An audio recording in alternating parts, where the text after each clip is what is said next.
பெரம்பூர் தொகுதியில திமுகவும் சரி, அதிமுகவும் சரி 2 பேரும் தான் மாறி மாறி வின் பண்ணியிருக்காங்க. இப்ப திமுக 48% ஓட்டு வாங்குறாங்கன்னா, அதிமுக 50% வாங்கி வின் பண்ணியிருப்பாங்க. அல்லது திமுக வந்து ஒரு 48% வாங்கி வின் பண்ணிட்டாங்கன்னா, அதிமுக 46% வாங்கி தோத்து போயிருப்பாங்க. இது கிட்டத்தட்ட பெரம்பூர் தொகுதியில 2 பேருமே சரிசமமா ஓட்ட பிரிக்கிறாங்க அப்படின்ட்டு தான். இவங்க வெற்றிய தீர்மானிக்கக்கூடிய ஓட்டு சதவீதம் அப்படின்னு பார்த்தோம்னா, ஒரு 2லேருந்து 10% தான் இருக்குது. இதுதான் கடந்த கால பெரம்பூர் தொகுதியுடைய நிலவரம். இப்போ அது மாறுமா அப்படின்னு பார்த்தோம்னா, அது மாறதுக்கான வாய்ப்பு இல்ல அப்படின்னு தான். இப்ப போட்டியிடுற திமுக சார்புல ஆர்டி சேகரா இருக்கட்டும், அதிமுக கூட்டணியில பாமக சார்புல போட்டியிடக்கூடிய திலகபாமாவா இருக்கட்டும், நாம் தமிழர் கட்சியிலிருந்து வெற்றி தமிழனா இருக்கட்டும், அப்புறம் உங்க எல்லாருக்கும் தெரிஞ்ச தாவக தலைவர் விஜய்.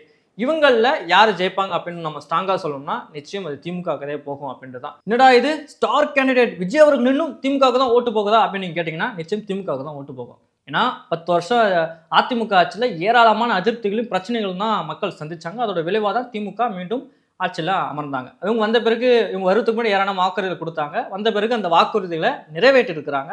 அதோட விளைவு தான் இன்னைக்கு திமுக மேல ஏராளமான ஆதரவுகள் வருவதற்கான காரணமா இருக்கு. அது நான் முதல்வன் திட்டமா இருக்கட்டும், மகளிர் உரிமை திட்டமா இருக்கட்டும், காலை உணவு திட்டமா இருக்கட்டும், இதெல்லாம் செயல்படுத்தி இருக்கிறாங்க. அதாவது திமுக வந்து மகளிருக்கு 1000 ரூபாய் வழங்குறோம் அப்படின்னு சொன்னப்ப அதிமுகவின் எடப்பாடி பழனிசாமி வந்து சிரிச்சாரு. இவங்க இதெல்லாம் 1000 ரூபாய் கொடுக்கறதுலாம் சாத்தியமே இல்லை அப்படின்னாரு. ஆனா கொடுத்துட்ட பிறகு இப்போ அவர் வந்து 2000 நான் ஆட்சிக்கு வந்தா தருவேன் அப்படின்னு சொல்றது மக்கள் வந்து நம்ப தயாரா இல்லை. ஸோ திமுக சொன்னதை செஞ்சிருக்காங்க. அதை கூட தான் ஆக்குவோன்னு சொல்லும்போது திமுக மேல ஒரு நல்ல நம்பிக்கை இப்பொழுது ஏற்பட்டிருக்கு. அதுதான்